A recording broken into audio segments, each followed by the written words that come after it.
അതുപോലെ എനിക്ക് ഈ പ്രാവശ്യം റൊണാൾഡോക്ക് ഗെയിം ടൈം കിട്ടുന്ന എനിക്ക് തോന്നുന്നില്ല. മാക്സിമം നോക്കിയാൽ ഒരു 60 മിനിറ്റ്സ്. ബെസ്റ്റ് പ്ലെയർ എനിക്ക് പറയാൻ വളരെ ബുദ്ധിമുട്ടുണ്ട്, വിഷമമുണ്ട്. ബ്രൂണോ ഫെർണാണ്ടസ് ആയിരിക്കും എനിക്ക് തോന്നുന്നത് ഫ്ലോപ്പ് ഓഫ് ദി ടൂർണമെന്റ്. ഗ്രൂപ്പിന് കയറി കിട്ടിക്കഴിഞ്ഞാൽ ഈ പറഞ്ഞ സ്വിറ്റ്സർലാൻഡ് ഒരു ക്വാർട്ടർ ഫൈനലൊക്കെ വരെ കയറാൻ അത് ചിലപ്പോൾ അതിന് മുമ്പോട്ട് പോകാൻ ചാൻസ് ഉണ്ട്. Good morning, good afternoon. Welcome to the latest episode of Chit-Chat from Xcast. ഇന്നത്തെ നമ്മുടെ ടോപ്പിക് എന്ന് പറഞ്ഞപ്പോൾ ക്ലബ് ഫുട്ബോൾ കഴിഞ്ഞു. സോ ഇനി അടുത്തത് എന്താ euro. So each and every one എല്ലാവരും ഈഗർലി വെയിറ്റിംഗ് ആണ് for the euros. Copa America നമുക്ക് പിന്നെ പറയാം, സമയമുണ്ട്. അപ്പോൾ ഇവിടെ നമ്മുടെ കൂട്ടുകാരൻ, നമ്മുടെ കോളേജിന്റെ ക്യാപ്റ്റൻ, നമ്മുടെ ഫുട്ബോൾ താരം ഷിജാസ് ഉണ്ട്. നമ്മുടെ കൂട്ടുകാരൻ പട്ടു. ഷിജാസ് ബെല്ലാക്കിന്റെ ഒരു വലിയ കടുത്ത ആരാധകനാണ്. അപ്പോൾ നമുക്ക് യൂറോസിൽ നിന്ന് തന്നെ തുടങ്ങാം. ഇവിടെ പ്രതിഷേധമായിട്ട് അർജന്റീനയിൽ അതിന്റെ പ്രതിഷേധമായിട്ട് ആഷിക്ക് ബ്ലാക്ക് ഇട്ട് വന്നിട്ടുണ്ട്. അർജന്റീനയുടെ 3 വേൾഡ് കപ്പിന് ഓക്കെ എന്റെ പൊന്നോ, അഞ്ചെണ്ണം കേട്ടോ. ഞങ്ങക്ക് പറഞ്ഞുള്ളൂടാ വേൾഡ് കപ്പിലടാ, ഞങ്ങൾക്ക് വേൾഡ് കപ്പിലടാ യൂറോളോടാ. പറയാനായിട്ടാണെങ്കിൽ ഇന്ന് നമ്മൾ പറയാൻ പോകുന്നത് predicted lineups of each and most favourite teams in the Euros. പിന്നെ ടോപ്പ് സ്കോറർ ആരായിരിക്കും, ബെസ്റ്റ് പ്ലെയർ ആയിരിക്കും, പ്രോമിസിംഗ് പ്ലെയർ ആയിരിക്കും, ഫ്ലോപ്പ് ഓഫ് ദ ടൂർണമെന്റ് ആരായിരിക്കും, ബെസ്റ്റ് ഗോൾ കീപ്പർ ആരായിരിക്കും. പിന്നെ അതേപോലെ തന്നെ ഇതിൽ നിന്നും ഏറ്റവും വരുന്ന നമുക്ക് പ്രേക്ഷകർക്ക് നൽകാൻ കഴിയുന്ന ഇൻഫോർമേഷൻസ് എന്തായിരിക്കും എന്നുള്ള രീതിയിലുള്ള പോഡ്കാസ്റ്റ് ആയിരിക്കും ഈ സെഷനിൽ നമ്മൾ പറയാൻ പോകുന്നത്. അപ്പോൾ വെയിറ്റ് ചെയ്യണില്ല, നമുക്ക് ഓരോന്നായിട്ട് തുടങ്ങാം. ഫസ്റ്റ് തന്നെ ഇത്തവണത്തെ യൂറോസ് ആരടിക്കും? ആഷിക്കിന്ന് തുടങ്ങാം. നിന്റെ വിന്നർ ആരായിരിക്കും? എനിക്കിഷ്ടമില്ലാത്ത ടീമാണ്, പക്ഷെ എന്നാലും വിന്നർ ഫ്രാൻസ് ആയിരിക്കും. എനിക്ക് എന്റെ ടീം ജയിക്കണമെന്നാണ് ആഗ്രഹം. പക്ഷെ എന്റെ റീസെന്റ് കളികൾ വെച്ചിട്ട് എനിക്ക് ജർമ്മനി ജയിക്കുമെന്ന് പറയാൻ പറ്റില്ല. ഞാനും ഫ്രാൻസിനെ തന്നെയാണ് സപ്പോർട്ട് ചെയ്യുന്നത്. പോർച്ചുഗൽ കപ്പടിക്കും, ക്രിസ്ത്യാനോ കപ്പ്. അതെനിക്കറിയായിരുന്നു. ഞാൻ പറയണെങ്കിൽ ഞാനും ഫ്രാൻസ് തന്നെ പറയണത്. അപ്പൊ 4 പേരിൽ 3 പേര് ഫ്രാൻസ് സപ്പോർട്ട് ചെയ്യണ ബെൽജിയത്തിനാണ്. പക്ഷെ സൈഡായതുകൊണ്ട് റിയാലിറ്റി അറിയാതുകൊണ്ട്. പക്ഷെ എനിക്ക് എന്റെ റിയാലിറ്റിയിൽ നല്ല വിശ്വാസമുണ്ട്, നല്ല ആത്മവിശ്വാസമുണ്ട്. ഞാൻ എന്റെ ടീമിനെ സപ്പോർട്ട് ചെയ്തില്ലെങ്കിൽ വേറെ സപ്പോർട്ട് ചെയ്യാനല്ല. സപ്പോർട്ട് എപ്പോഴും നമ്മൾ എന്തായാലും നമ്മുടെ ടീം ജയിക്കണമെന്ന് ആഗ്രഹിക്കുള്ളൂ. പക്ഷെ നമ്മള് റിയാലിറ്റി ആയിട്ട് മനസ്സിലാക്കണം. കാരണം നമ്മുടെ ഇപ്പൊ ജർമ്മനിയെ സംബന്ധിച്ചിടത്തോളം ജർമ്മനി ഇപ്പോ ഒരു സ്കോഡല്ല, അതായത് ഇപ്പോഴും സെറ്റ് ആയിക്കൊണ്ടിരിക്കുന്ന സ്കോഡാണ്.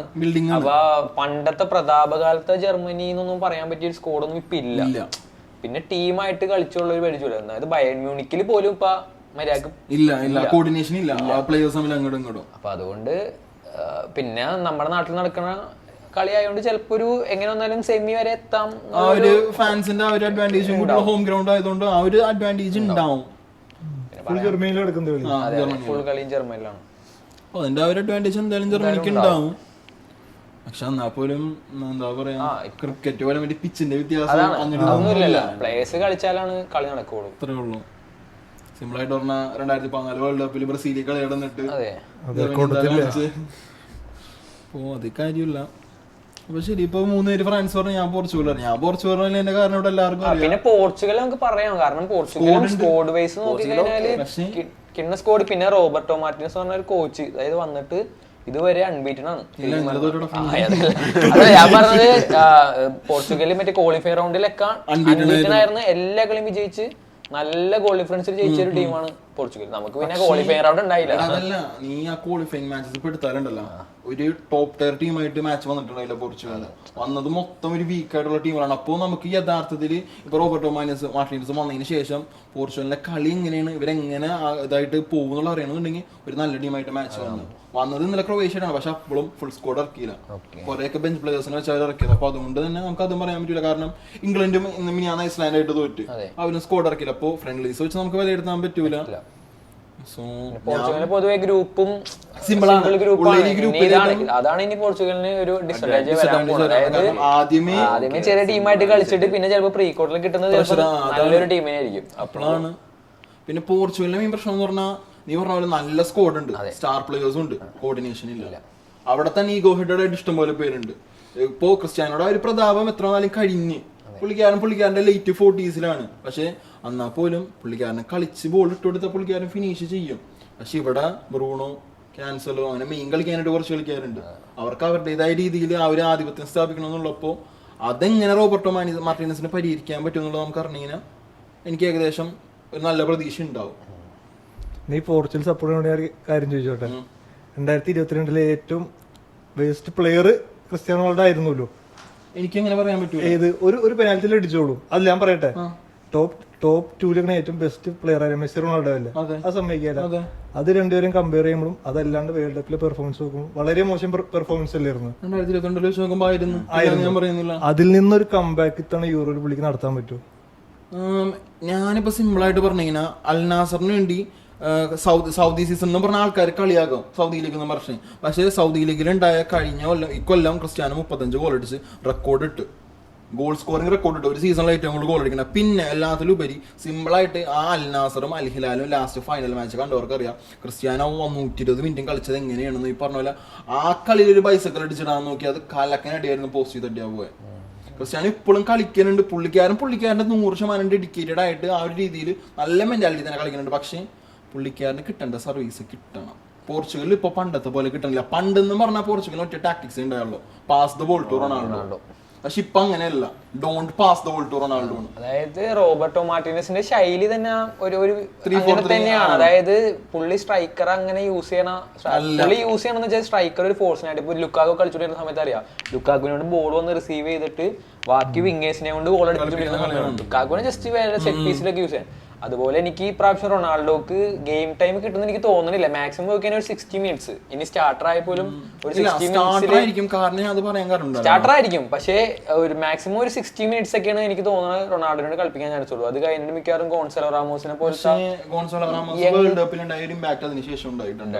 അത് ഇല്ല. പക്ഷെ എനിക്ക് തോന്നുന്നില്ല ക്രിസ്ത്യാനോ 90 മിനിറ്റ്സ് റോബർട്ടോമാനെ ചാൻസ് കൊടുക്കുമെന്ന് എനിക്ക് തോന്നുന്നില്ല. നമുക്ക് കണ്ടറിയാം എന്തായിരിക്കും. 0 ഗോളാണ് മിക്കവാറും മാറ്റും 60-70 ഒക്കെ ആകുമ്പോൾ.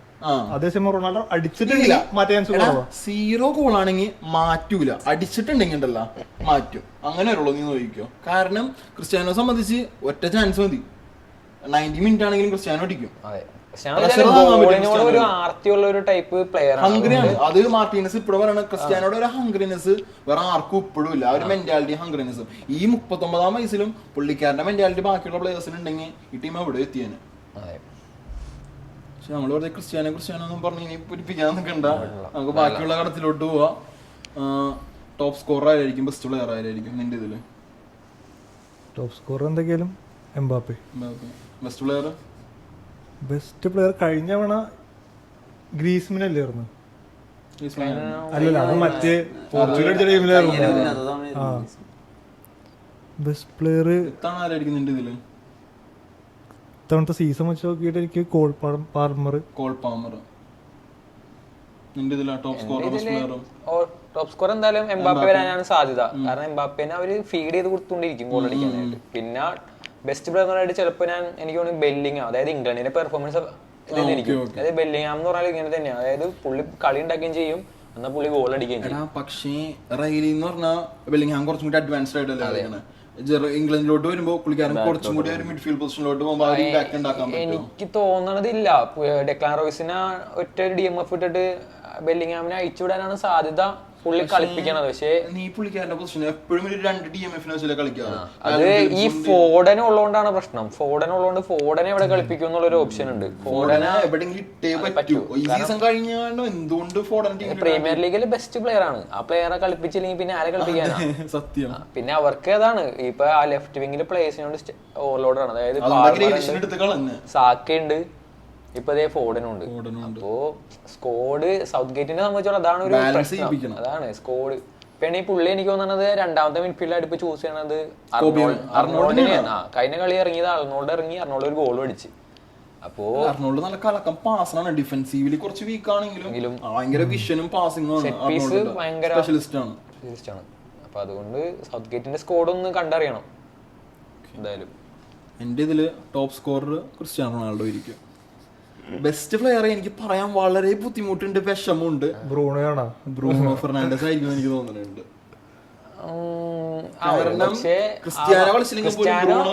ക്രിസ്ത്യാനോ ഗോൾ അടിക്കണെങ്കിൽ അതിനൊരു കാരണം ചിലപ്പോ ബ്രൂണോ ആയിരിക്കും. കാരണം ബ്രൂണോക്ക് ഗോൾ അടിക്കണേലും ഞാൻ കണ്ടേക്കണം ഇതാണ്, പുള്ളിക്ക് പോയ കളി ഉണ്ടാക്കുക.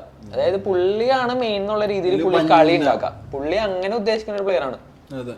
എനിക്ക് തോന്നുന്നത് പുള്ളി യുണൈറ്റഡിലായതുകൊണ്ടാണ്. വേറെ ഏതെങ്കിലും ടീമിലാണെങ്കിൽ ടോപ്പ് ക്ലാസ് പ്ലെയർ ആയിട്ട് രോഗം ബാധിക്കേണ്ട ഒരു പ്ലെയർ ആണ്. യുണൈറ്റഡിലായതുകൊണ്ട് പുള്ളി അങ്ങനെ ഇപ്പോഴും ഒരു അണ്ടർ റേറ്റഡ് പ്ലെയർ ആയിട്ട് നിൽക്കണേ. ബ്രൂണോന് സത്യം പറഞ്ഞ ഒറ്റ ചാൻസ് മതി ഒരു നല്ലൊരു ബോൾ ഇടാനായിട്ട്. പക്ഷെ അത് യൂട്ടിലൈസ് ചെയ്യണമെന്നുള്ളത് പിന്നുള്ളതെന്ന് പറഞ്ഞാൽ നീ പറഞ്ഞ പോലെ ക്രിസ്ത്യാനോ ചിലപ്പോൾ 60 മിനിറ്റ് അല്ലെങ്കിൽ 70 മിനിറ്റ്സ് കളിക്കുള്ളൂ. പക്ഷെ ബ്രൂണോ 90 മിനിറ്റ്സും കളിക്കുന്നുള്ളത് കൺഫേം ആണ്, ഉറപ്പാണ്. അപ്പോൾ എനിക്ക് ഇഷ്ടമല്ല പറയാൻ, എന്നാൽ പോലും ബ്രൂണോ ബെസ്റ്റ് പ്ലെയർ ആവുമെന്ന് എനിക്ക് തോന്നുന്നുണ്ട്. നിന്റെ ഇതില് ടോപ്പ് സ്കോറർ എംബാപ്പെ തന്നെയാണ് chance. Best player Phil Foden. എന്തുകൊണ്ട് ഫിൽ ഫോഡൻ? പ്രീമിയർ ലീഗിലേക്ക് സിറ്റി കളിക്കുന്ന കളി കണ്ടിട്ടുണ്ട്. സെയിം ഐ തിങ്ക് കളിക്കണ പോലെ നാഷണൽ ലെവലിൽ കളിക്കണ എത്ര കളിക്കാറുണ്ട്? ഒന്നാമത് ഗാഡിയോള പ്ലേയേഴ്സ് ഒരിക്കലും നാഷണൽ ടീമിന് വേണ്ടി ആ ലെവലിൽ കളിക്കില്ല. അത് എന്താ സംഭവം അറിയില്ല. അതെ, ഗാഡിയോള പ്ലേയേഴ്സ് അതാണ്. ഇപ്പൊ വേണ്ടില്ലേ ഗോൾ കീപ്പറിന് സ്റ്റാർട്ട് ചെയ്താൽ പോലും എഡേഴ്സിന് ഒരു കളി പോലും കളിക്കുന്നില്ല. ഇല്ല, അവരുടെ സ്റ്റാർട്ടിംഗ് പ്ലേയേഴ്സ് ഒക്കെ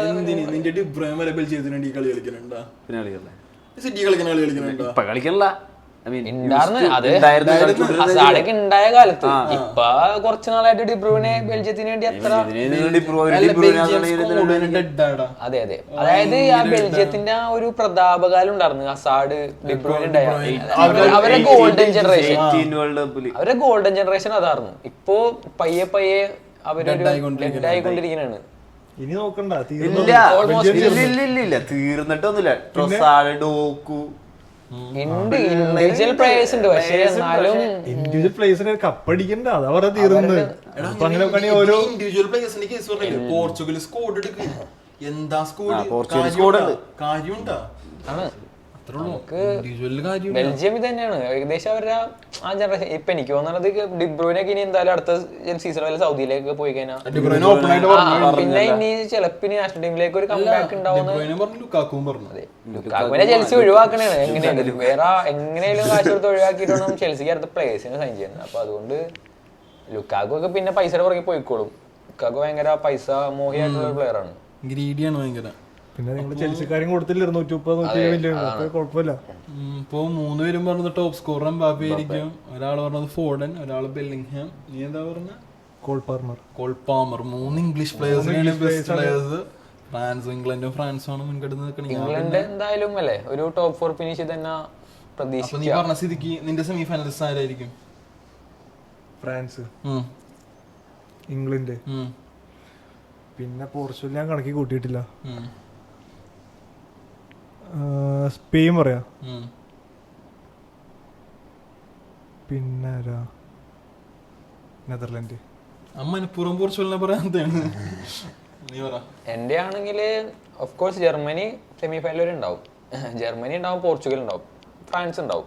പിന്നെ ഒരു ഓപ്ഷൻ ഞാൻ കൊടുക്കുന്നത് നെതർലാൻഡ്സിനാണ്. ഇല്ല, ഇംഗ്ലണ്ട് സെമിയിൽ വരാന്ന് പ്രതീക്ഷിക്കാം. പക്ഷെ നല്ല സ്കോഡ്. പക്ഷെ ഇംഗ്ലണ്ട് ഇത് കണ്ടോ, അതായത് അവര് എപ്പോഴും നല്ല സ്കോഡായിട്ട് വരും. അതായത് ഒരു ആവറേജ് സ്കോഡായിട്ടാണ് അവർ വന്നിട്ടുണ്ടെങ്കിൽ ചിലപ്പോ അവര് സെമി വരെ വന്നപ്പോ എന്തോ ഒരു ഡയലോഗ് ബെക്കാമ കിട്ടത്. അതായത് ഇംഗ്ലണ്ടാണ് ഫുട്ബോൾ കണ്ടുപിടിച്ചതെന്നാണ് പറയണത്. എപ്പോഴും അവര് പറയുന്ന ഡയലോഗാണ് ഇറ്റ്സ് കമ്മിങ് ഹോം എന്നുള്ളത്. ഇപ്പൊ നെതർലാൻഡ്സ് അല്ലെങ്കിൽ ഇംഗ്ലണ്ട് എന്ന് പറയാം. കാരണം നെതർലാൻഡ്സിന്റെ റീസെന്റ് ഫോം എന്ന് വെച്ചാൽ ഭയങ്കര ഫോമാണ്. അവര് ഡിഫെൻസീവ് ഭയങ്കര സെറ്റാണ്. അവർക്കെതിരെ ഗോൾ അടിക്കാൻ ഭയങ്കര പാടാവും. അത് കാരണം പുള്ളിക്ക് ഓൾറെഡി ആ ടീമിനെ അറിയാം. പുള്ളി എന്ത് ചെയ്ത് പിന്നെയും വീണ്ടും ബിൽഡ് ചെയ്തെടുത്ത്. അതുകൊണ്ട് നെതർലാൻഡ്സ് ഓർ ഇംഗ്ലണ്ട് ആ ഒരു ഇത് തന്നെ പറയാം. എന്നോട് ചോദിച്ചു കഴിഞ്ഞാൽ ഓഫ് കോഴ്സ് പോർച്ചുഗൽ, പിന്നെ പറഞ്ഞ പോലെ ജർമ്മനി ഹോം ഗ്രൗണ്ടാണ്, ഹോം ടർഫ് ആയതുകൊണ്ട് അതിൻ്റെ ഒരു അഡ്വാൻറ്റേജ് ഉണ്ടാവും. ഫ്രാൻസിന് എന്തായാലും ഒഴിവാക്കാൻ പറ്റൂല. 4ാമത്തെ ടീം ഞാൻ ക്രൊയേഷ്യ പറയും. ക്രൊയേഷ്യ ഇതുപോലെ തന്നെയാണ്. ബെൽജിയത്തിന്റെ ഏകദേശം ഒരു സ്പെയിൻ, ക്രൊയേഷ്യ, ഇറ്റലി, അൽബേനിയ അങ്ങനെ പറയുകയാണെങ്കിൽ മിക്കവാറും ക്രൊയേഷ്യ ഗ്രൂപ്പിൽ നിന്ന് കയറാൻ പോലും പിന്നെ ഇറ്റലി ഇപ്പൊ നമ്മള് പക്ഷെ വലിയ ടീമായി രണ്ടുപേരും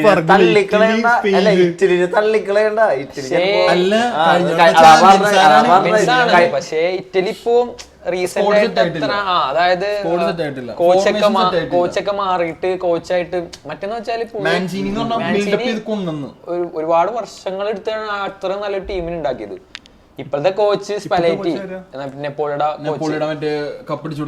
സ്പെലറ്റി എന്ന് പറഞ്ഞാൽ പുള്ളിക്കും ഈ പറഞ്ഞ പോലെ ഒരു ടൈം വേണ്ട ടൈപ്പ് ഒരു കോച്ചാണ്. അപ്പൊ അതുകൊണ്ട് ഇറ്റലി അറിയില്ല ഇപ്രാവശ്യം എത്രത്തോളം പോകുന്നു. പിന്നെ ഗ്രൂപ്പിൽ നിന്ന് കയറും. ക്രൊയേഷ്യ പോരാ, ക്രൊയേഷ്യ ഒന്നാമത് ഗ്രൂപ്പ് ഓഫ് ഡെത്ത് തന്നെ വിശ്വസിക്കാം ആ ഗ്രൂപ്പിന്, ഗ്രൂപ്പ് ബി. ശരിയാന്ന് ഞാൻ ഒന്ന് മാറ്റി പറയാം. ഇനി ഞാൻ Croatia, Portugal, Germany, France, England ഇരിക്കട്ടെ. നീ പറഞ്ഞു. ഞാൻ പറയണെങ്കിൽ ഫ്രാൻസ് ഞാൻ പറഞ്ഞല്ല. പിന്നെ France, England, Italy, Netherlands, Portugal പറയണമെന്നുണ്ട്. ഏറ്റവും വലിയ സ്കോഡ് ഉള്ളത് ഒന്ന് ഇംഗ്ലണ്ട്, ഫ്രാൻസ്, നല്ല സ്കോഡുണ്ട്. നെതർലാൻഡ്സ് ഉണ്ട്, പക്ഷെ നമുക്ക് കുറെ കൂടി അറിയാത്ത ബാക്കി ഇപ്പൊ നമുക്കിപ്പോ പോർച്ചുഗൽ ആണെങ്കിലും ഇംഗ്ലണ്ട് ആണെങ്കിലും ഫ്രാൻസ് ആണെങ്കിലും എല്ലാം വേൾഡ് ക്ലാസ്. അതായത് അവരുടെ സബിനെ പോലും നമുക്ക് അറിയാൻ പറ്റും. നെതർലാൻഡ്സ് സംബന്ധിച്ചോളം സബ് കളിക്കുന്നവർ ആരാന്ന് പോലും അറിയാൻ പറ്റില്ല. കൂടുതൽ അവരെനിക്ക് തോന്നുന്ന ഒരു കൗണ്ടർ അറ്റാക്കിംഗ് ശൈലിയൊക്കെ ആയിരിക്കും യൂസ് ചെയ്യുന്നത്. പിന്നെ അവർക്ക് പ്രോപ്പർ സ്ട്രൈക്കർമാരൊന്നുമില്ല. ഈ ഡിപ്പയും മറ്റേ ഈ PSVയുടെ ഒരു പ്ലെയർ ഉണ്ടായില്ല, പിന്നെ വേറെ പുള്ളിയുണ്ട്. ഇല്ല. പിന്നെ ബോബി എന്ന് പറഞ്ഞ തന്നെ ഉണ്ട് PSVയുടെ എന്തോ. പിന്നെ ഗ്യാക്പോ ഈ സീസണിൽ അത്ര അങ്ങോട്ട് ആയില്ല. പുള്ളി ലിവർപൂളിൽ വന്നിട്ട് പുള്ളിയുടെ കാലം കൊണ്ടുവരാൻ പറ്റിയിട്ടില്ല. നെതർലാൻഡ്സ് അതാണ് സ്കോഡ് വൈസ് ഉണ്ട്, പക്ഷെ നമുക്കിതാണ് പുറം പ്ലേയേഴ്സിന് നമുക്ക് പരിചയമില്ല. പക്ഷെ നമ്മളിപ്പോഴും പറയാത്ത സ്പെയിനെ കുറിച്ച് നമ്മളൊരു അക്ഷരം വേണ്ടിയിട്ടില്ല. ഭയങ്കര യങ് സ്കോഡാണ്, അത്യാവശ്യം നല്ല കോർഡിനേഷൻ ഉള്ള ടീമാണ്. പക്ഷേ ഇവൻ പറഞ്ഞ പറ്റിയ പ്രശ്നമാണ് മൊറാട്ടയാണ് ഈ പ്രാവശ്യം മിക്കവാറും സ്പെയിന്റെ ക്യാപ്റ്റനും. അതുകൊണ്ട് മിക്കവാറും 90 മിനിറ്റ്സ് മൊറാട്ടനെ കളിക്കാനാണ് ചാൻസ്. റോഡ്രിയുള്ളപ്പോ എന്തിനും മൊറാട്ടയ്ക്ക് റോഡ്രി ഉണ്ട്. എടാ എന്നിട്ടും മൊറാട്ടേനെ എന്താണ് ക്യാപ്റ്റൻ ആക്കിയതിനാലേ ഇത്രക്ക് എക്സ്പീരിയൻസ് ഉള്ള പ്ലേയേഴ്സ് ഉണ്ടാവുമ്പോ ഇനി മൊറാട്ടനെ കൊണ്ട് ഗോൾ അടിപ്പിക്കാൻ വേണ്ടി അവർ യൂസ് ചെയ്യുന്ന തന്ത്രമാണെന്ന് അറിയില്ല. അതായത് ക്യാപ്റ്റൻസി ആവുമ്പോ പുള്ളിക്ക് അതാണ്. മൊറാട്ട ഒരു ഉഴപ്പം പ്ലെയർ ആയിട്ട് വേണമെങ്കിൽ പറയാം. അതായത് പുള്ളിക്ക് ഒരു വികാരം ഇല്ലാത്ത പോലെ കളിക്കുന്നത്. ഗോള് അടിക്കാനായിട്ട് പ്രതീക്ഷിക്കാത്ത സമയത്തായിരിക്കും ചിലപ്പോൾ അടിക്കുന്നത്. പുള്ളിയുടെ ഹെഡിങ് ഒരു രക്ഷയില്ല. അതായത് എയർ ബോൾ പുള്ളി നല്ല രീതിയിൽ കൈകാര്യം ചെയ്യും. പക്ഷെ ചിലപ്പോ ഓപ്പർച്യൂണിറ്റീസ് ഒക്കെ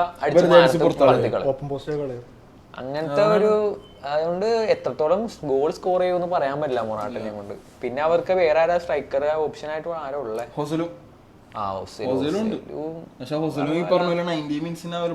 ഇല്ല, സബ്ബായി ഇറങ്ങി വന്ന് അടിപ്പിക്കാന്നുള്ളൂ.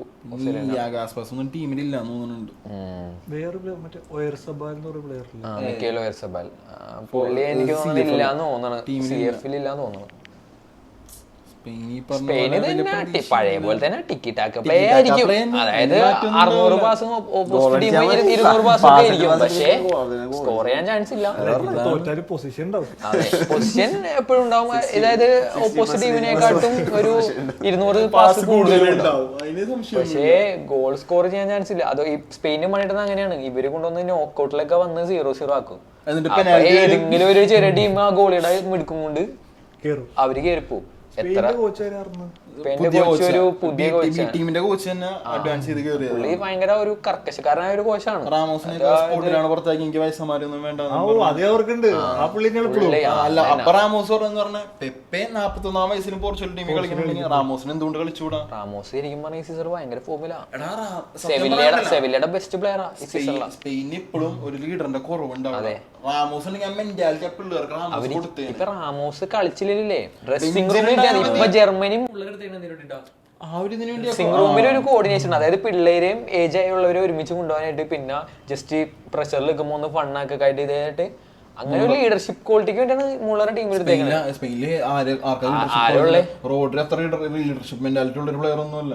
എല്ലാം സ്പെയിൻ എനിക്ക് തോന്നുന്നത് യങ്ങസ്റ്റ് ടീമാന്ന് തോന്നുന്നു. ആകെ മൊറാട്ടയെന്ന് തോന്നുന്നു അവര്. പിന്നെ ഇതുണ്ട്, കാർവാലുണ്ട്. പക്ഷേ സ്പെയിന്റെ കോച്ച് എനിക്ക് തോന്നുന്നില്ല കാർവാലിന് സ്റ്റാർട്ടിങ് കൊണ്ടുപോകുന്നില്ല. പിന്നെ ഇപ്പോ ഇവര് ചാമ്പ്യൻസ് ലീഗ് അടിച്ച സ്ഥിതിക്ക് ചിലപ്പോ ചാൻസസ് ഉണ്ടാവും, പ്രഷർ ഉണ്ടാവും. കാരണം ഈ അടുത്ത് ആസ്പിലിക്യൂട്ടിനൊക്കെ ഇട്ട് കളിപ്പിച്ചായിരുന്നു റൈറ്റ് ബാക്കിൽ. അല്ല ഇയാള് ഗ്രിമാൽഡോനെ ഇറക്കില്ലെന്ന് കണ്ടറിയണം. ക്യാപ്റ്റൻസി അവൻ ചെൽസിയുടെ എന്നിട്ടോ ആക്കിയിട്ടില്ലല്ലോ. എടാ ആസ്പെക്ടഡ് എക്സ്പീരിയൻസ് ഉള്ള പ്ലെയർ അല്ലേ. CV പുള്ളിക്കാരനെ ഇറക്കിക്കൂടെ, പുള്ളിക്കാരനെ ഇറക്കണം. ഇല്ല CV ഇറക്കാൻ പോണ ഇപ്പൊ നോക്കിയില്ല. റോഡ്രിനെ പിടിച്ച് CB ആയിരിക്കും വിടാൻ പോണ്. നാച്ചോ ടീമിലുണ്ട് പ്രാവശ്യം. നാച്ചോ ഉണ്ട്. ചിലപ്പോ നാച്ചോ ഉണ്ടാവുമായിരിക്കും ടീമിൽ. റോഡ്രി എന്തായാലും DMF പൊസിഷൻ തന്നെയായിരിക്കും. റോഡ്രീനെ മാറ്റാൻ പറ്റില്ല. പിന്നെ ചിലപ്പോ ഒരു സൈഡിൽ പെഡ്രിയും ഗ്യാബി ഇല്ലല്ലോ, ഗ്യാബി ഇഞ്ചുറി അല്ലേ. ഇല്ല പെഡ്രി കഴിഞ്ഞ കളി ഇറങ്ങി 2 ഗോളൊന്നും അടിച്ചിട്ടുണ്ട് ലാസ്റ്റ് കളി. പെഡ്രിയും പിന്നെ എനിക്ക് തോന്നുന്നത് വേറെ ആരാ, ഏതൊരു നല്ലൊരു പ്ലെയർ ഉണ്ട് മിഡ്ഫീൽഡില് അത്യാവശ്യം സെറ്റ്. ഇല്ല വേറെ ഏതോ ഒരു പ്ലെയർ ആണ്. ഞാൻ കഴിഞ്ഞ കളി എടുത്ത് കണ്ടായിരുന്നു. സ്പെയിൻ അടുപ്പിച്ച് 2 ഫ്രണ്ട്ലി ഇപ്പൊ ജയിച്ചായിരുന്നു. നമുക്കിപ്പോ ഈ പറഞ്ഞ പോലെ ഫ്ലോപ്പ് ഓഫ് ദ ടൂർണമെന്റ് ആരായിരിക്കും എന്ന് പറയാം. ഏത് രാജ്യമാണ്? അല്ലല്ല ഫ്ലോപ്പ് ഓഫ് ദ ടൂർണമെന്റ് രാജ്യം പറഞ്ഞു. രാജ്യം പറഞ്ഞ പ്ലെയറും പറഞ്ഞോ. രാജ്യം പറയാനാണെങ്കിൽ അല്ല നമുക്ക് വലിയ ടീം പറഞ്ഞാൽ പോരെ. വലിയ ടീം ഫ്ലോപ്പ് ആണല്ലോ. നോക്കണ്ട കാര്യമില്ല. നീ അല്ലാണ്ട് തന്നെ പറഞ്ഞോ നിന്റെ ഇതിൽ ഫ്ലോപ്പ് ഓഫ് ദ ടൂർണമെന്റ് ഏതായിരിക്കും? സ്പെയിൻ. എന്റെ ഇതില് നെതർലാൻഡ്സ്. ഞാൻ ഇറ്റലി. നീയോ? എന്റെ മൈൻഡിൽ ഇറ്റലിയാണ്. കാരണം ചിലപ്പോ ഈ ഗ്രൂപ്പിൽ നിന്ന് പുറത്താവാനുള്ള ചാൻസ് ഉണ്ട് ഇറ്റലി അല്ലെ. ക്രൊയേഷ്യ പറയാൻ പറ്റില്ല. കാരണം അവരുടെ കോച്ച് എന്ന് വെച്ചാൽ ഇപ്പൊ വർഷങ്ങളായിട്ട് സെയിം ടീമിനെ തന്നെ കോച്ച് ചെയ്തോണ്ടിരിക്കുകയാണ്. അപ്പൊ അതുകൊണ്ട് അതുകൊണ്ട് ഇറ്റലി ചിലപ്പോൾ പുറത്ത്. അതാണ് ഞാൻ ഇറ്റലി പറയാൻ കാരണം. ചിലപ്പോൾ ഗ്രൂപ്പിൽ നിന്ന് പുറത്താവാൻ സാധ്യത കാണുന്ന ഒരു വലിയ ടീം ഇറ്റലിയാണ്. ബാക്കി എല്ലാ വലിയ ടീമുകളും ഗ്രൂപ്പിൽ നിന്ന് കയറി പോകും ഈസി ആയിട്ട്. ഫ്ലോപ്പ് ഓഫ് ദ ടൂർണമെന്റ് പ്ലെയറോ നീ ആരെ പറയൂന്ന് എനിക്കറിയാം. ഇല്ല റൊണാൾഡോനെ പറയൂ. Bellingham flop of the tournament. Foden best player എന്ന് പറഞ്ഞിട്ട് ബെല്ലിംഗ്ഹാമിനെ ഫ്ലോപ്പ് ഓഫ് ദ ടൂർണമെന്റ് നാം പറഞ്ഞേക്കണം. ഞാൻ പറയുകയാണെങ്കിൽ Harry Kane. Why always England? എല്ലാരും ചാൻസ് കുറവാണ്. അങ്ങനെയാണെങ്കിൽ ഞാൻ പറയുകയാണെങ്കിൽ ഞാൻ ക്രിസ്ത്യാനോ റൊണാൾഡോ പറയും. കാരണം ഞാൻ പറയാലോ റോബർട്ടോ മാർട്ടിനസിന്റെ ശൈലി അനുസരിച്ച് ഞാൻ റോബർട്ടോ മാർട്ടിനസ് ശൈലി എനിക്ക് അറിയാവുന്നതാണ്. പുള്ളി എപ്പോഴും ഒരു ബോൾ പ്ലേയിങ് ആയിട്ടുള്ള സ്ട്രൈക്കറാണ് പുള്ളി കളിപ്പിക്കാറ്. അതുകൊണ്ട് ക്രിസ്ത്യാനോ എത്രത്തോളം പറ്റുമെന്ന് എനിക്കറിയില്ല. അതുകൊണ്ട് മാത്രം ഞാൻ ക്രിസ്ത്യാനോ പറയും.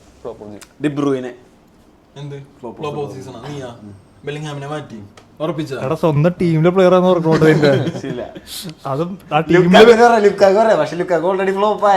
ടീമിൽ തന്നെ ബെസ്റ്റ് പ്ലെയർ പ്രാവശ്യം കസറാൻ സാധ്യത കാണുന്നുണ്ട്.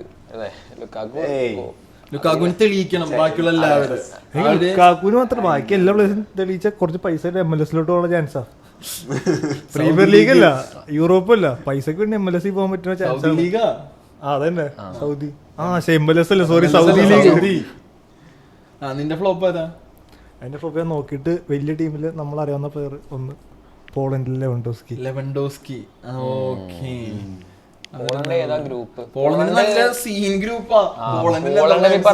Austria, France.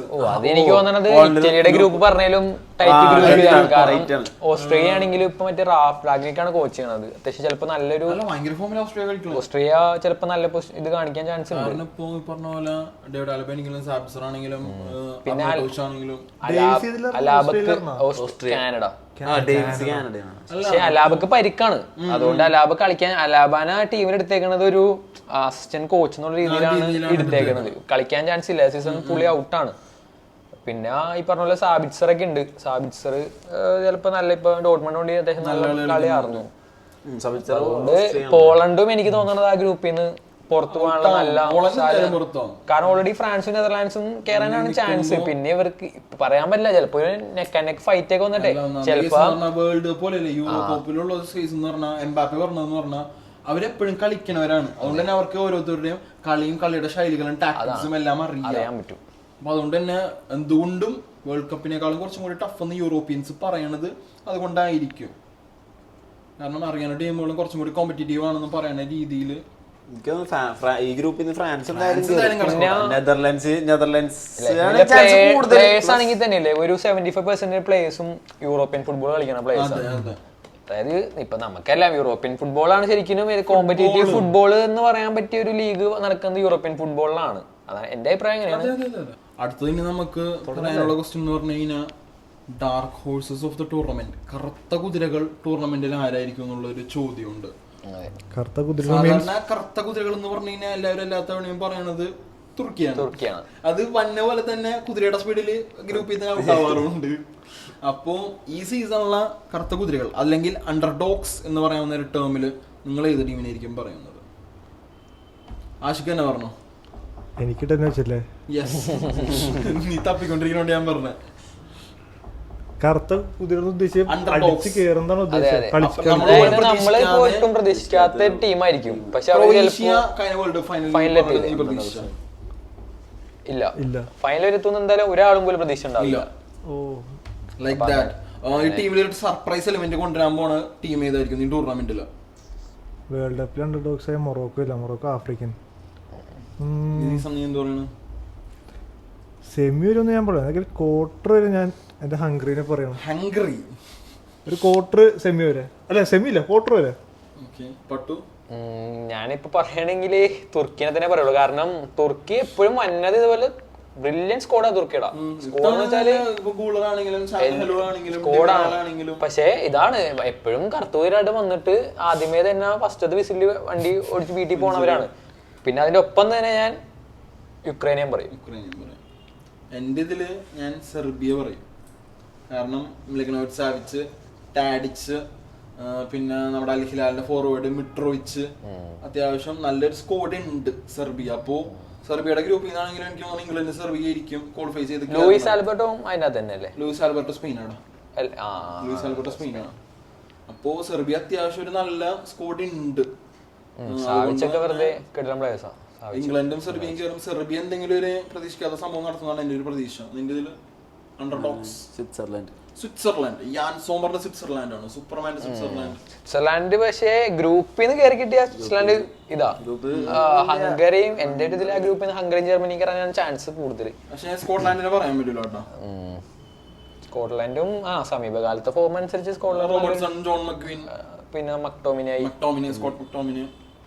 അപ്പോൾ സ്വിറ്റ്സർലാൻഡ് ഗുണമെന്ന് വെച്ചാൽ എപ്പോഴും എന്താന്ന് വെച്ചാൽ അവര് പ്രീ ക്വാർട്ടർ മുതൽ അവർ കളി എന്ത് ചെയ്യും, നേരെ പെനാൽറ്റിയിലേക്കാണ് എത്തിക്കും. ഈ സോമ എന്ന് പറഞ്ഞാൽ ഈ ഭയങ്കര പെനാൽറ്റി സ്പെഷ്യലിസ്റ്റ് ആണ്. അതായത് അടുപ്പിച്ച് 2 ജമ്പൊക്കെ എടുക്കണ കീപ്പർമാരിൽ ഒരാളാണ്. അതായത് ഫസ്റ്റ് റൈറ്റിലേക്ക് ചാടിയിട്ട് ലെഫ്റ്റിലേക്ക് ചാടും. അതുകൊണ്ട് അതാണ് സ്വിറ്റ്സർലാൻഡ് എപ്പോഴും നോക്കൌട്ട് സ്റ്റേജിൽ വന്നിട്ട് അവര് കയറി പോകാൻ ചാൻസ്. അതുകൊണ്ട് ഗ്രൂപ്പിൽ നിന്ന് കയറി കിട്ടിങ്ങനെ ഈ പറഞ്ഞ സ്വിറ്റ്സർലാൻഡ് ഒരു ക്വാർട്ടർ ഫൈനലൊക്കെ വരെ കയറാൻ, അത് ചിലപ്പോൾ അതിന് മുമ്പോട്ട് പോകാൻ ചാൻസ് ഉണ്ട്. കാരണം 0-0 എത്തിച്ചാൽ മതി അവർക്ക്. അല്ലെങ്കിൽ നമുക്ക് അടുത്തത് പ്രെഡിക്റ്റഡ് ലൈനപ്സിലോട്ട് പോവാം. ഓരോരുത്തരുടെയും പ്രെഡിക്റ്റഡ് ലൈനപ്സ് ഒഫീഷ്യൽ ആയിട്ടുള്ള നമുക്ക് തോന്നുന്ന ഏതായിരിക്കും ഒരു ടീമിന്റെ ബെസ്റ്റ് ലൈനപ്സ് എന്നുള്ള രീതിയിൽ. ഞാനിപ്പോ തുടങ്ങുന്നതിനേക്കാളും മുമ്പ് നീ ഇപ്പൊ ഒരു ജർമ്മനി സപ്പോർട്ടറാണ്. നീ മാനുവൽ ന്യൂയർ സ്റ്റാർട്ട് ചെയ്യോ ടെർ സ്റ്റെഗനെ സ്റ്റാർട്ട് ചെയ്യോ? എന്റെ ഒരു ഇതില് ടെർ സ്റ്റെഗനെ സ്റ്റാർട്ട് ചെയ്യണമെന്നാണ് എന്റെ അഭിപ്രായം. കാരണം ന്യൂ ഇയർ ഇപ്പൊ ഫോമിലല്ല. കാരണം കഴിഞ്ഞ ദിവസത്തെ കളി പോലും ഒരു ബോൾ ഇട്ട് കൊടുത്ത്. കാരണം നെഗൽസ്മാൻ ഈ അടുത്തും കൂടി പറഞ്ഞു ആ കാര്യത്തിൽ സംശയം വേണ്ട, തർക്കവും വേണ്ട. പക്ഷേ ന്യൂ ഇയറിന്റെ ഓൾമോസ്റ്റ് എനിക്ക് തോന്നുന്ന അവസാനത്തെ ഒരു യൂറോയാണ്, പിന്നെ സ്വന്തം നാട്ടിലാണ്. അതുകൊണ്ട് ന്യൂ ഇയർ പിന്നെ വേറൊരു പ്രശ്നമുണ്ട്, ചിലപ്പോ പുള്ളി നമ്മൾ കണ്ണ് തളർന്ന് സേവ് ചെയ്ത് കളയും. അതുപോലെ തന്നെ ഇപ്പൊ പിന്നെ ശ്രദ്ധിച്ചിട്ടുണ്ടായി ഇപ്പൊ ന്യൂ ഇയർ ഇല്ലാത്ത സമയത്ത് ജർമ്മനി എന്നുണ്ടെങ്കിലേ മാക്സിമം ബോൾ ഫ്രണ്ടിലേക്ക് പുഷ് ചെയ്ത് കളിക്കും. ന്യൂ ഇയർ വന്നിട്ടുണ്ടെങ്കിൽ ന്യൂ ഇയർ എല്ലാ ബോളും ബാക്കിലേക്ക് വാങ്ങിപ്പിക്കും. ടെർ സ്റ്റെഗൻ അങ്ങനെ ഒരു ബോൾ കളിക്കുന്ന പ്ലെയർ ഇല്ലാത്തതുകൊണ്ട് ടെർ സ്റ്റെഗൻ ബോൾ മാക്സിമം ഇറക്കില്ല. അതുകൊണ്ട് ഇവര് കളിക്കുമായിരുന്നു. പക്ഷെ ന്യൂ ഇയർ വന്നപ്പോ കളി വീണ്ടും ബാക്കിലേക്ക് വരാൻ തുടങ്ങി. അറ്റാക്ക് ചെറുതായിട്ടൊന്ന് കുറഞ്ഞുണ്ടോ എന്ന് സംശയം.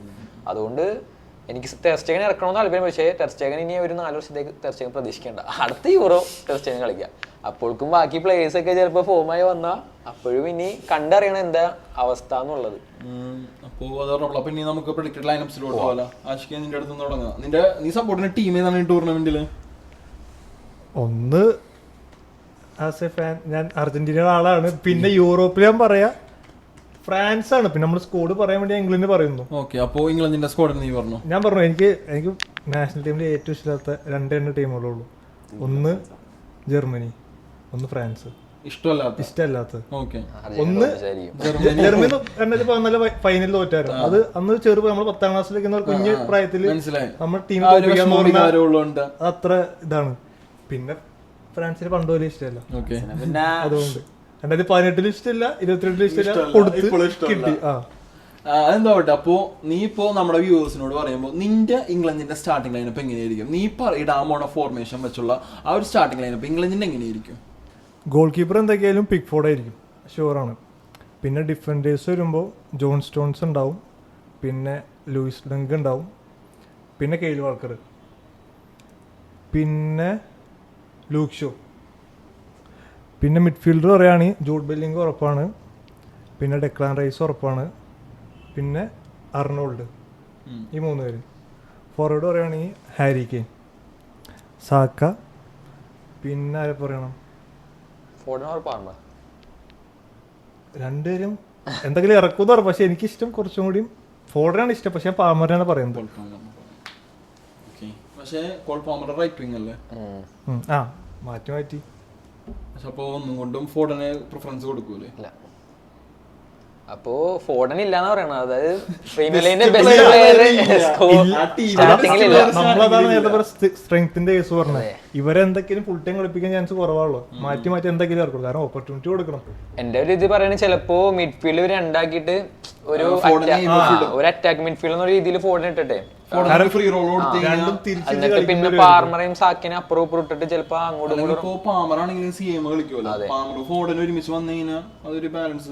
എന്തായാലും ഫോർഡൻ ഒഴിച്ചിരുത്തിയ ഒരു സ്കോഡിനെ നമുക്ക് പ്രതീക്ഷിക്കുക പോലും വേണ്ട. കാരണം ഫോർഡൻ എന്തായാലും സ്റ്റാർട്ട് ചെയ്യും. എനിക്ക് തോന്നുന്നു പാർമർ കളിക്കണേലും കൂടുതൽ സമയം ഫോർഡൻ കളിക്കാനാണ് ചാൻസ്.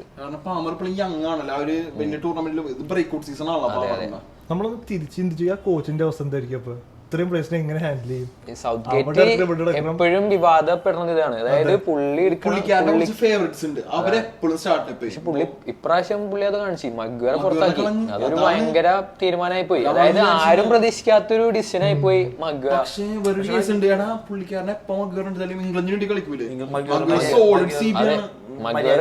അതായത് ഒരു ലീഡറിന്റെ പൊസിഷനിൽ വന്ന ഒരു പ്ലെയറാണ് മഗ്വർ. പക്ഷെ മഗ്വറിനെ ടീമിൽ എടുക്കുന്നത് അവരെ നാട്ടുകാർക്കോ അവർക്കോ ഒന്നും ഇഷ്ടമല്ല. അതാണ് എപ്പോഴും മഗ്വർ കാരണം ടീം തോക്കണേന്നാണ് എപ്പോഴും വിചാരിക്കുന്നത്. അപ്പൊ എനിക്ക് തോന്നുന്നു ഇപ്പൊ അത് മാറ്റാൻ വേണ്ടിട്ടായിരിക്കും കേൾക്കണം. പിന്നെ ഇപ്രാവശ്യം എടുത്ത ഡിഫൻഡേഴ്സ് ആണെങ്കിൽ കുഴപ്പമൊന്നുമില്ല. ഇപ്പൊ ഡങ്കൊക്കെ ആണെങ്കിലും നല്ല എക്സ്പീരിയൻസ് പ്ലെയറാണ്. അപ്പോ അടുത്തത് നമുക്ക് ജർമ്മനിയിലോട്ട് പോവാം. ജർമ്മനിയിൽ പറയുകയാണെങ്കിൽ ഇപ്രാവശ്യം കുറച്ച് അല്ലെ നമുക്കൊന്നും പരിചയമില്ലാത്ത കുറെ പ്ലേയേഴ്സ് സ്റ്റാർട്ടിങ് ലെവലിൽ വന്ന ഇതിലാണ്. ഇപ്പൊ ഗോൾ കീപ്പറായിട്ട് ഓഫ് കോഴ്സ് ന്യൂ ഇയർ ആയിരിക്കും സ്റ്റാർട്ട് ചെയ്യണത്. അത് അതിൽ വേറൊരു ചേഞ്ച് ആണ്. ഇനി എന്തെങ്കിലും പരിക്ക് പറ്റിയാലോ എന്നാ മാത്രമേ. ഇതിപ്പോ എത്ര ഹൊറർ ഗോൾ കയറിയാലും പോലും ന്യൂ ഇയർ ഫുള്ള് കളി കളിക്കാനാണ് ചാൻസ് സ്റ്റാർട്ട് ചെയ്യാൻ. എന്താ പറയാ ഒരു എങ്ങനെ നിന്റെ ഒരു സ്റ്റാർട്ടിംഗ് ലെവൽ പോകുന്നുള്ള രീതിയിൽ ജർമ്മനിയുടെ അവർ ഇത് പറഞ്ഞു. ഓക്കെ, അപ്പോ ഗോൾ കീപ്പർ ന്യൂ ഇയർ ആയിരിക്കും സ്റ്റാർട്ട് ചെയ്യണത്. പിന്നെ ബാക്കില് CB ആയിട്ട് എന്തായാലും നമ്മുടെ റയൽ മാഡ്രിഡിന്റെ റൂഡിഗർ, പുള്ളിയുടെ ഒപ്പം എൻ്റെ ഒരു ഇതിൽ ജോനാഥൻ സ്റ്റാർട്ട് ചെയ്യാനാണ് ചാൻസ്. ചിലപ്പോൾ അത് ചേഞ്ച് വന്ന് ഷോട്ടർബർഗ് ആവാൻ ചാൻസ് ഉണ്ട്. പിന്നെ റൈറ്റ് ബാക്ക് കിമ്മിച്ച് ആയിരിക്കും. ഇപ്പൊ കുറെ നാളായിട്ട് ഇപ്പൊ കിമ്മിച്ച് തന്നെയാണ് റൈറ്റ് ബാക്ക് കളിക്കുന്നത്. കിമ്മിച്ച് തന്നെയായിരിക്കും റൈറ്റ് ബാക്ക് കളിക്കുന്നത്. ലെഫ്റ്റ് ബാക്ക് വന്നത് സ്റ്റുട്ട്ഗാർഡിന്റെ മാക്സിമിലിയൻ മിറ്റ്സ്റ്റാർഡ് എന്ന് പറഞ്ഞൊരു പ്ലെയർ ആണ്. പുള്ളിനെ എനിക്ക് തോന്നുന്നു നിങ്ങൾക്ക് ആർക്കും വലിയ പരിചയം ഉണ്ടാവില്ലായിരിക്കും. പക്ഷെ പുള്ളി വെറുതെ മാക്സിമിലിയൻ മിറ്റ്സ്റ്റാർഡ് സ്റ്റുട്ട്ഗാർഡിന്റെ നല്ല തേർഡല്ല സെക്കൻഡായി. ലാസ്റ്റ് കളി ബയൺ തേർഡായി. ലാസ്റ്റ് കളി ജയിച്ചപ്പോ അവർ സെക്കൻഡായി.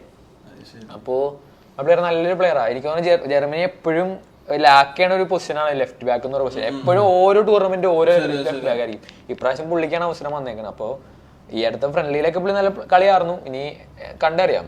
പിന്നെ ഇപ്രാവശ്യം ഹോൾഡിംഗ് മിഡ്ഫീൽഡർ ആയിട്ട് വരുന്നത് നമ്മുടെ ആൻഡ്രിച്ച് ആയിരിക്കും. ലെവർകൂസന്റെ ബ്രേക്ക് ത്രൂ സീസൺ അറിഞ്ഞ സീസൺ ആൻഡ്രിച്ച് ആയിരിക്കും ഡിഫൻസീവ് മിഡ്ഫീൽഡർ റോൾ തന്നെ. പിന്നെ അതിന്റെ ഒപ്പം തന്നെ ക്രൂസും വരും. ക്രൂസ് വന്നാൽ അറിയാലോ 90% പാസും പോണത് ക്രൂസിൽ കൂടെ. ജർമ്മനിയുടെ കളി മൊത്തം ബിൽഡ് ചെയ്യുന്നത് ക്രൂസ് ആയിരിക്കും. അതിനു വേണ്ടിയാണ് തിരിച്ചു വിളിച്ചത്. അതായത് പുള്ളി റിട്ടയർ ആയ പ്ലെയർ ആണ്.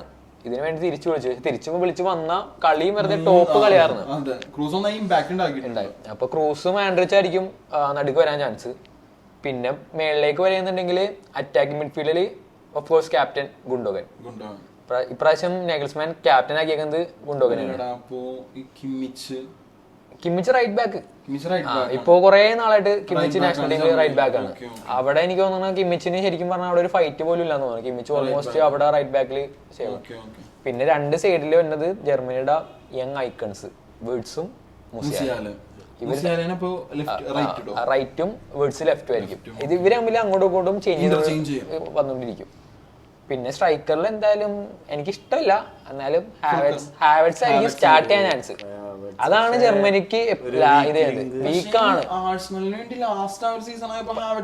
ഹാവെർട്സ് ഇമ്പ്രൂവ് ആയിട്ടുണ്ട് പറയാനുള്ള. പക്ഷെ ഹാവെർട്സ് ഒരു ഉഴപ്പൻ പ്ലെയർ ആണ് അല്ലേ, ഒരു ഉഴപ്പനാണ് ആള്. ഒരു ബോൾ എടുത്ത് തിരിയാനൊക്കെ ഭയങ്കര സമയം എടുത്തു. ബാക്കി സ്ട്രൈക്കർമാരെന്നൊക്കെ പറഞ്ഞാൽ ഫ്ലെക്സിബിൾ ആയിരിക്കും. സ്ട്രൈക്കർ വന്നിട്ടില്ല, സ്ട്രൈക്കർ ഇല്ല. അതാണ് ജർമ്മനി എപ്പോഴും ലാഗണത്. ഇപ്പോഴും ജർമ്മനി ബോൾ ബിൽഡ് ചെയ്യുന്നുണ്ട്, പക്ഷേ ഫൈനൽ തേർഡിലേക്ക് വരുമ്പോ ഗോൾ അടിച്ചു കൂട്ടാൻ ആളില്ല. ഇപ്പൊ കഴിഞ്ഞ ദിവസമൊക്കെ കഷ്ടിച്ചാണ് ഗ്രീസിനെതിരെ ജയിച്ചത് ഫ്രണ്ട്ലി മാച്ചിൽ. അപ്പൊ എനിക്ക് ഇഷ്ടം ഫുൾക്രൂക്ക് സ്റ്റാർട്ട് ചെയ്യുന്നതാണ്. ഫുൾക്രൂക്ക് പ്രോപ്പർ സ്ട്രൈക്കറാണ്. ഡോർട്ട്മണ്ടിനെ നമുക്ക് കണ്ടേക്കണാണ്. അതായത് പുള്ളി എങ്ങനെയും ഗോൾ അടിച്ചോളൂ.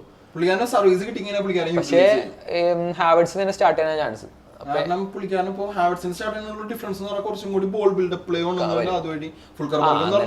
സെക്കൻഡ് ഹാഫിൽ ഫുൾക്രൂക്കിനെ ഇറക്കിയാൽ മതി. കാരണം സെക്കൻഡ് ഹാഫിലാണ് നമുക്ക് കൂടുതലും ഗോൾ. ഫസ്റ്റ് ഹാഫിൽ കുറച്ചുകൂടി കളി കൺട്രോൾ ചെയ്തിട്ട് സെക്കൻഡ് ഹാഫിൽ ഫുൾക്രൂക്ക് വരാൻ ചാൻസ്. അപ്പൊ അങ്ങനെയാണ് എന്റെ ജർമ്മനിയുടെ പ്രൊഡിക്റ്റഡ് ലൈനപ്പ് എന്ന് പറയുന്നത്.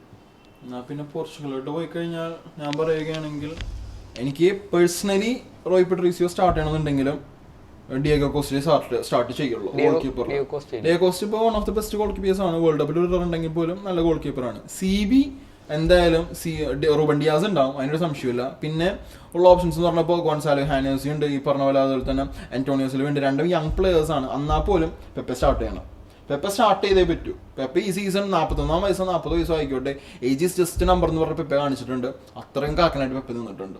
പെപ്പയും റൂബൻ ഡിയാസും എന്തായാലും സ്റ്റാർട്ട് ചെയ്തേ പറ്റൂ. പിന്നെ പറയുകയാണെങ്കിൽ ക്യാൻസലോ റൈറ്റ് ബാക്ക് കളിക്കണം, ലെഫ്റ്റ് ബാക്ക് അല്ല, റൈറ്റ് ബാക്ക് കളിക്കണം. എന്നിട്ട് ന്യൂനോ മെൻഡസ് ലെഫ്റ്റ് ബാക്ക് കളിക്കണം.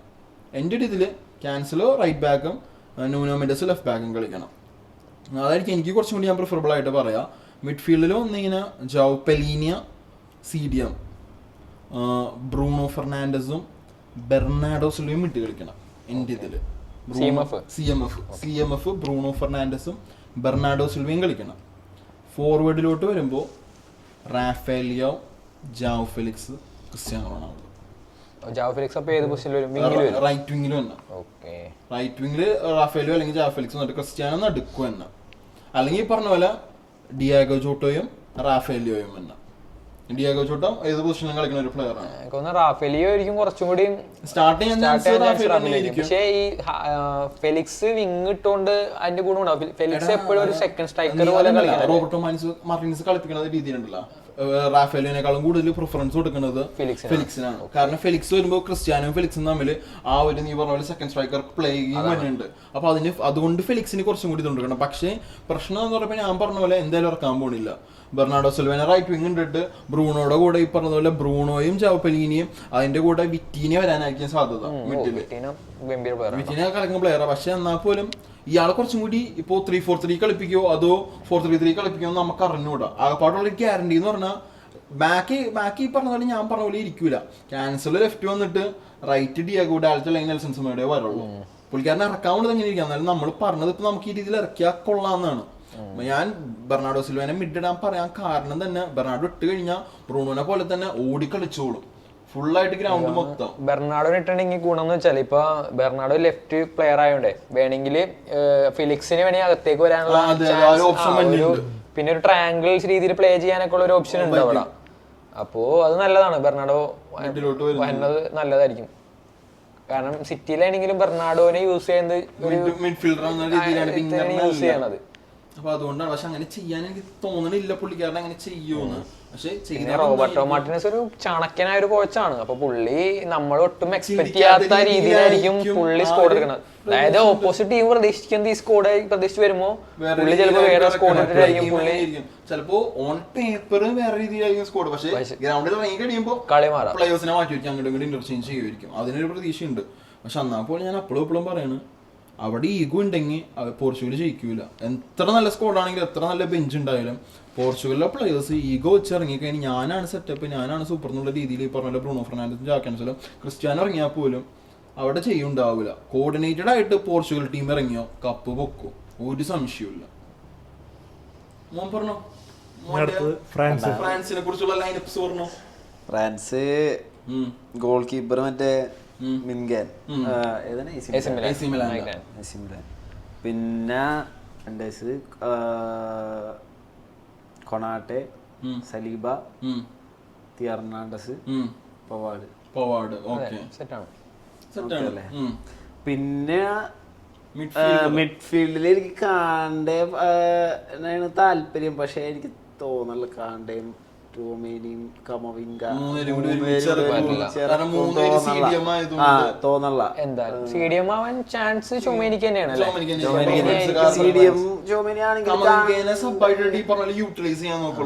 പിന്നെ കാന്റീനെ ഇപ്പൊ കോച്ച് തിരിച്ചു വിളിച്ചാണ് സ്കോഡിലേക്ക്. അപ്പൊ അതുകൊണ്ട് ഒരിക്കലും സബിലേക്ക് പോകുന്നു പറയാൻ പറ്റില്ല. മിക്കവാറും സ്റ്റാർട്ട് ചെയ്യാനാണ് ചാൻസ് കാന്റീൻ. ഇപ്പൊ കഴിഞ്ഞ ഫ്രണ്ട്ലി മാച്ചിലും സ്റ്റാർട്ട് ചെയ്തിട്ടുണ്ട്. അപ്പോ കാന്റീനെ സ്റ്റാർട്ട് എന്നുള്ള രീതിയില് ഫോർവേഡ് എംബാപ്പെ ഒബിയസ്ലി എംബാപ്പെ എന്തായാലും ഉണ്ടാവും. പിന്നെ എനിക്ക് തോന്നുന്നു ഗ്രീസ്മാൻ അല്ലെങ്കിൽ ജിറൂഡ്, എന്നിട്ട് ഡെമ്പലെ. പക്ഷേ ഫ്രാൻസിന്റെ സ്റ്റാൻഡേർഡ് പ്ലെയർ എപ്പോഴായിരിക്കും എല്ലാവരും എംബാപ്പെ എന്ന് പറഞ്ഞാൽ ഗ്രീസ്മാൻ ആയിരിക്കും. എന്റെ ഒരു ഇതില് ഗ്രീസ്മാൻ വരാൻ പോണ പൊസിഷൻ ഫ്രാൻസ് ഒരിക്കലും 3 മിഡ് വിട്ട് കളിക്കാൻ ചാൻസ് ഇല്ല. അതായത് മിക്കവാറും ഷോമേനി കാൻഡെ വന്നിട്ട് ഗ്രീസ്മാൻ വന്നിട്ട് ഡെമ്പലെ എംബാപ്പെ ജിറൂഡ് എന്നുള്ള രീതിയിലാണ്. പിന്നെ എന്നിട്ട് ജിറൂഡ് ഒരു 60-65 മിനിറ്റ്സ് ഒക്കെ നേർമാനൊക്കെ കുലുമാനി അങ്ങനത്തെ അവരുടെ ബാക്കി സ്ട്രൈക്കർമാർ വരാനാണ് ചാൻസ്. എംബാപ്പെ എന്തായാലും ആ ഒരു പൊസിഷനിൽ തന്നെ നിൽക്കും. പിന്നെ ആയിരിക്കും ജിറൂഡിന്റെ മാത്രമല്ല ക്രിസ്ത്യാനോയുടെ ലാസ്റ്റ് യൂറോ, കുറെ ലാസ്റ്റ് യൂറോ, നീ പറഞ്ഞ ജിറൂഡിന്റെ ലാസ്റ്റ് യൂറോ ആണ്, ക്രൂസിന്റെ ലാസ്റ്റ് യൂറോ ആണ്, ക്രൂസിന്റെ ലാസ്റ്റ് യൂറോ ആണ്. അപ്പൊ കൊറേ പ്ലേയേഴ്സ് ഉണ്ട് ഈ പറഞ്ഞിട്ട് തന്നെ. സോ ആർക്ക് നല്ല ഫെയറി ടെയിൽ കിട്ടുമെന്ന് നമുക്ക് കാണാം. അതെ, ഫെയറി ടെയിൽ അല്ല, ഫെയർവെൽ അല്ല പുള്ളി ഉദ്ദേശിച്ച ഒരു ഫെയറി ടെയിൽ. അങ്ങനെ വേൾഡ് കപ്പിൽ കർണോണിനൊക്കെ ഞങ്ങൾക്ക് തന്നെ കിട്ടണം, അറിയിക്കുന്നില്ല. ഒന്നും പറയാനില്ല, സാധനം കൈ കിട്ടിയിട്ടുണ്ട്. ക്രിസ്ത്യാനോ ചിലപ്പോ പറയാൻ പറ്റില്ല, ചിലപ്പോ ഇനി വേണമെങ്കിൽ അടുത്ത വേൾഡ് കപ്പ് കളിച്ചത്. ഇപ്പൊ മെസ്സി പറഞ്ഞിട്ടില്ലേ, മെസ്സി അടുത്ത വേൾഡ് കപ്പ് കളിക്കുമെന്നാണ് പറയുന്നത്. മെസ്സിക്ക് പക്ഷെ മെസ്സി പറഞ്ഞൊരു ഇതുണ്ട്, ഞാൻ കഴിഞ്ഞ വേൾഡ് കപ്പ് കളിച്ച പോലെ എനിക്ക് ഈ അടുത്ത വേൾഡ് കപ്പ് കളിക്കാൻ പറ്റുമെന്ന് തോന്നണില്ല. പക്ഷെ ക്രിസ്ത്യാനോ പറഞ്ഞ പോലെ സ്കോഡിലുണ്ടായാൽ മതി. സ്കോഡിലുണ്ടായ ടീമിൽ കളിക്കാണെങ്കിൽ പോലും പുള്ളിക്കാരന്റെ എക്സ്പീരിയൻസും മെന്റാലിറ്റിയും അതൊരു ഭയങ്കര ഫാക്ടർ തന്നെയായിരിക്കും. പക്ഷെ പുള്ളി അത് അക്സെപ്റ്റ് ചെയ്യാൻ റെഡി ആവണം. അതായത് സ്കോഡിൽ എടുക്കുന്നത് അതിന് വേണ്ടിയിട്ടാണ് അക്സെപ്റ്റ് ചെയ്യണം. കാരണം സ്വഭാവം വെച്ച് ക്രിസ്ത്യാനോ അത് അക്സെപ്റ്റ് ചെയ്യില്ല. ക്രിസ്ത്യാനോ അപ്പോഴും പറയും ഞാൻ ഫിറ്റ് ആണ്, ഞാൻ ചിലപ്പോ പുള്ളി അതിന് 9 സീസൺ വരും, ചിലപ്പോ 30 ഗോൾ അടിച്ചിട്ടൊക്കെ ആയിരിക്കും വന്നത്. കാരണം പക്ഷേ എനിക്ക് തോന്നണില്ല ഇനി അടുത്ത വേൾഡ് കപ്പിൽ ക്രിസ്ത്യാനോനെ ഇവര് എടുക്കുകയാണെങ്കിൽ നല്ലത്, അത്രേ പറയുള്ളൂ. കാരണം ഒരു വേൾഡ് കപ്പും കൂടി നമുക്കൊരു ഫാൻ ഫൈറ്റ് എന്നുള്ള രീതിയിൽ നല്ല രീതിയിൽ പോവാം. അല്ലെങ്കിൽ പിന്നെ ഇനിയിപ്പോ പുതിയ പ്ലേസിനെ വെച്ചിട്ട് നമ്മൾ ഫൈറ്റ് ചെയ്യണം. എംബാപ്പെ, ഹാലൻഡ്, ഒരു സുഖമില്ല ശരിക്കും പറഞ്ഞാ.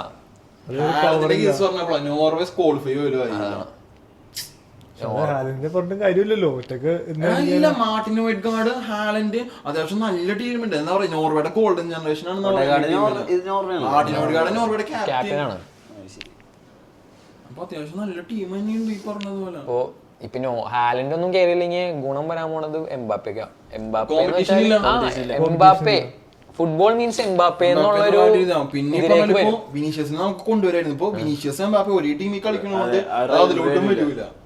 ഇതാണ് വിനീഷ്യസ് ആണെങ്കിലും ബ്രസീൽ ടീമിൽ പോയി കഴിഞ്ഞാൽ വിനീഷ്യസിന് ഒരു സ്പേസ് ഇല്ല. ഇപ്പൊ നെയ്മർ വന്നിട്ടുണ്ടെങ്കിൽ പിന്നെ വിനീഷ്യസിന് ചിലപ്പോ വിനീഷ്യസ് കുറച്ച് കളി സ്റ്റാർട്ട് ചെയ്തിട്ടുള്ളൂ ബ്രസീൽ സംബന്ധിച്ചിടത്തോളം. ബ്രസീലിന്റെ വിനീഷ്യസ് ഇത്ര വലിയ സംഭവം ഇമ്പാക്ട് ഉണ്ടാക്കിയിട്ടൊന്നും ഇല്ല.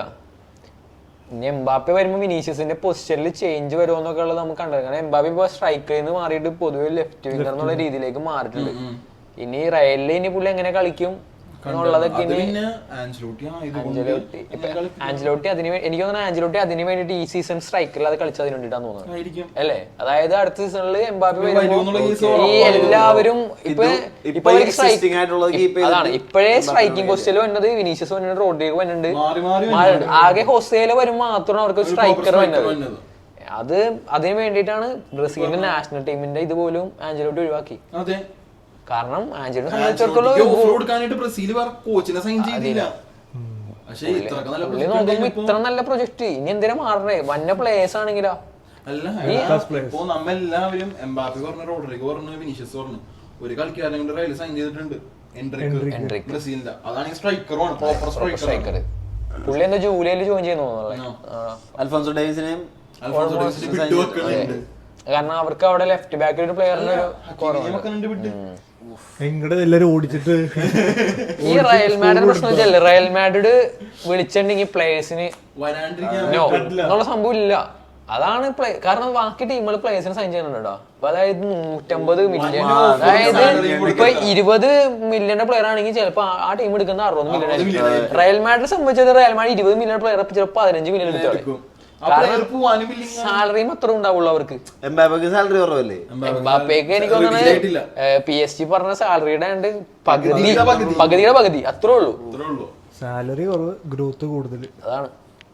അല്ല എംബാപ്പെ നോക്കുമ്പോ ഈ പറഞ്ഞല്ലോ ഇപ്പൊ ഒരു 4 സീസൺ റയലിൽ കളിച്ചിട്ട് പിന്നെ വേറെ ക്ലബ്ബിൽ പോയ സാലറി കിട്ടും. പിന്നെ വേറെ എംബാപ്പയുടെ കാശ്, എംബാപ്പയുടെ ഡ്രീം ആയിരുന്നു റയൽ മാഡ്രിഡ് കളിക്കാന്നുള്ളത്. കാരണം വേറൊരു കേസ് പറഞ്ഞ ക്രിസ്ത്യാനോ അതിന് കമന്റ് ഇട്ട് ഇൻസ്റ്റാഗ്രാമിലെ ഏറ്റവും മോസ്റ്റ് ലൈക്കഡ് കമന്റ് ആയിട്ട് അത് മാറി. ക്രിസ്ത്യാനോ ഇട്ട കമന്റ് എന്ന് പറഞ്ഞാൽ ഇനി എന്റെ അവസരമാണ് നിന്നെ കാണാൻ റയൽ മാഡ്രിഡിൽ. കാരണം എംബാപ്പെ പണ്ട് മറ്റേ ഒരു വോളും ക്രിസ്ത്യാനോടെ ഫോട്ടോ വെച്ച് ഇരുന്നിട്ടൊരു ഫോട്ടോ പണ്ട് ഇട്ടിട്ടുണ്ടായി. റയലിന്റെ ജേഴ്സിയിലാണെങ്കിലും ഭയങ്കര ക്രിസ്ത്യാനോ സപ്പോർട്ടർ. റയലിന്റെ ഫോർവേഡ് 3 എടുത്തോ 3 ക്രിസ്ത്യാനോ ഫാൻസ് ആണ്. വിനിസിയസ്, റോഡ്രിഗോ, എംബാപ്പെ. അതെന്താ കേട്ടോ എന്ത് പറഞ്ഞിട്ട് കാര്യമില്ല അല്ല ആഷിക്ക്. അപ്പോ ഞാൻ ആധികാരികമായി ഒന്നും പറയണില്ല. ഈ എപ്പിസോഡ് വൈൻഡപ്പ് ചെയ്യുന്നതിനേക്കാളും എനിക്ക് ഒന്നേ പറയാനുള്ളൂ. മുറിവേറ്റ സിംഹത്തിന്റെ ശ്വാസം ഗർജത്തിനേക്കാൾ ഭയങ്കരമായിരിക്കും. തിരിച്ചുവരവിൽ എല്ലാവരും വിറച്ചു പോവും. Cristiano Ronaldo will be back and he will be back for his throne. He will lift the world euro cup. World cup അങ്ങോട്ട് ചെല്ലെടുത്ത് വെച്ചേക്കാനുള്ള. ഈ യൂറോ ഞങ്ങൾക്ക് വേണം, ഈ യൂറോ ഞങ്ങൾക്ക് തരണം, ഈ യൂറോ ഞങ്ങൾ എടുക്കുക. കാണാൻ നമുക്ക് ഇനിയല്ലേ ഇനിയിപ്പോ ഫുട്ബോളിന്റെ രാവുകൾ അല്ലെ. എനിക്ക് തോന്നുന്നത് നല്ല പക്ക ടൈമാണ്. സീസൺ കഴിഞ്ഞ് ഇനിയിപ്പോ യൂറോ, അത് കഴിഞ്ഞാൽ കോപ്പ അമേരിക്ക, അത് കഴിഞ്ഞാൽ പിന്നെ ക്ലബ് സീസൺ ഒന്നും കൂടി തുടങ്ങുന്നുണ്ട്. അതും ട്രാൻസ്ഫർ മാർക്കറ്റ് വരുമ്പോൾ നമുക്കൊന്നും കൂടി ഒരു ബ്രേക്ക് തോന്നുന്നില്ല നമുക്ക്. മറ്റേത് അല്ലേ ഒരു 2 മാസം ഒരു ബ്രേക്ക് ഉണ്ട്. കാരണം നമുക്ക് ട്രാൻസ്ഫർ മാർക്കറ്റിനെ കുറിച്ച് മാത്രം സംസാരിക്കേണ്ടതാണ്. പക്ഷെ ഇത് കറക്റ്റ് ടൈമാണ്. രാത്രി യൂറോ കൊണ്ട് കിടന്ന് രാവിലെ 5 മണിക്ക് 5:30 കോപ്പാണ് എണീക്കുന്നത്. ക്രിക്കറ്റ് ഫാൻസാണ് 2020 വേൾഡ് കപ്പ് ഉണ്ട്. അതെ, എന്തുകൊണ്ടും അല്ലേ സ്പോർട്സ് പേഴ്സൺസിന് പറ്റിയൊരു ടൈം തന്നെയാണ്. സോ ഞങ്ങൾക്ക് ഈ എപ്പിസോഡിൽ കൂടി പറയാനുള്ളത് കീപ് വ്യൂവിങ്, കീപ് ലിസണിങ്. കാരണം ഇനിയും ഇൻട്രസ്റ്റിംഗ് ഹോട്ട് ടോപ്പിക്സും അപ്ഡേറ്റ്സും വരാനുണ്ട്. കാരണം ഈ യൂറോയുടെ ഫസ്റ്റ് എപ്പിസോഡ് നമ്മൾ തുടങ്ങിയേക്കണേ. ബാക്കി ഇനി ഓരോ മാച്ചായിട്ട് ഡീറ്റെയിൽ അനാലിസിസും ക്വാർട്ടേഴ്സും ഫൈനൽസും അതിനുശേഷം കോപ്പയുടേതും ഇടയിൽ പിന്നെ ട്രാൻസ്ഫറിലുള്ള ഒരു ബാക്കിയുള്ളതും എല്ലാം കൂടി നമ്മൾ ബ്രോഡ്കാസ്റ്റ് ചെയ്യുന്നതായിരിക്കും. So keep viewing, keep listening. ഷിജാസിൻ്റെ വലിയ thanks. Okay, thank you. So it's winding up. See you next time. Gracias.